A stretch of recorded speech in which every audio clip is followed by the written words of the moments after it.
మగవారిలో సంతానలేమి సమస్యలు ఏంటి ఆర్ మేల్ ఇన్ఫర్టిలిటీకి రీజన్స్ ఏంటి? సో దీన్ని మనం ముందే తెలుసుకోవడానికి ఏమైనా సిమ్టమ్స్ కానీ లక్షణాలు ఏమన్నా ఉంటాయా, దీని గురించి మనం ఈరోజు డిస్కస్ చేసుకుందాం. సో మగవారిలో సంతానలేమి సమస్యలు ఆర్ మేల్ ఇన్ఫర్టిలిటీ గురించి major reasons, what are the reasons behind male infertility వచ్చేసరికి ఫస్ట్ది సో వారి యొక్క working habits, sedentary lifestyle 2. మూడోది food habits. So food habits కూడా indirectly kills the fertility issues or increases the fertility issues in male. So 4వది వచ్చేసరికి pre medical conditions ఏమైనా ఉన్నాయా, లేక డయాబెటీస్, డయాబెటీస్ కానీ హైపర్ టెన్షన్ కానీ కార్డియోవాస్కులర్ ప్రాబ్లమ్స్ ఉన్న వాళ్ళలో కొద్దిగా ఇన్ఫర్టిలిటీ ఇష్యూస్ అనేది ఎక్కువ ఉంటుంది. సో 5వది వచ్చేసరికి వారి యొక్క హ్యాబిట్స్.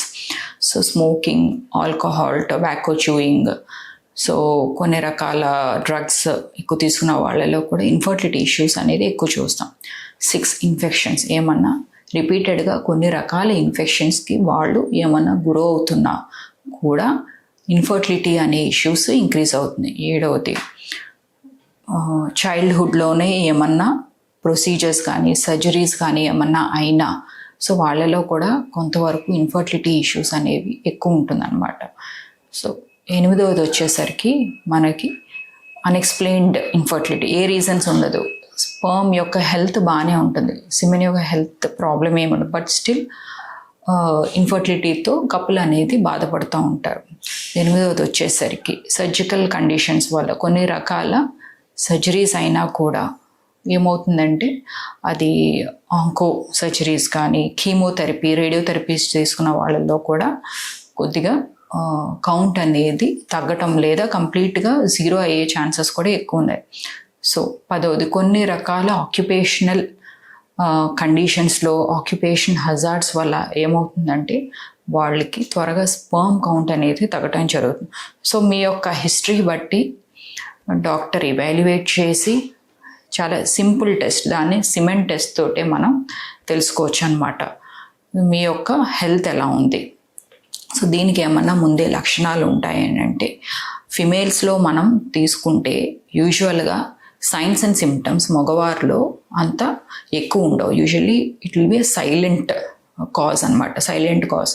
సో ఇటు ఫిమేల్స్ని ఇవాల్యుయేట్ చేస్తూ ఉంటారు, అంటే లైక్ ఇన్వెస్టిగేషన్స్ చేయడం, బ్లడ్ టెస్టులు చేయడం, సర్జరీస్ చేయించుకోవడం, ల్యాప్రోస్కోపీ చేయించుకున్నా కూడా ప్రెగ్నెన్సీ అనేది కన్ఫర్మ్ అవుతుంది. సో సైలెంట్గానే ఉంటుంది యూజువల్గా మేల్స్లో.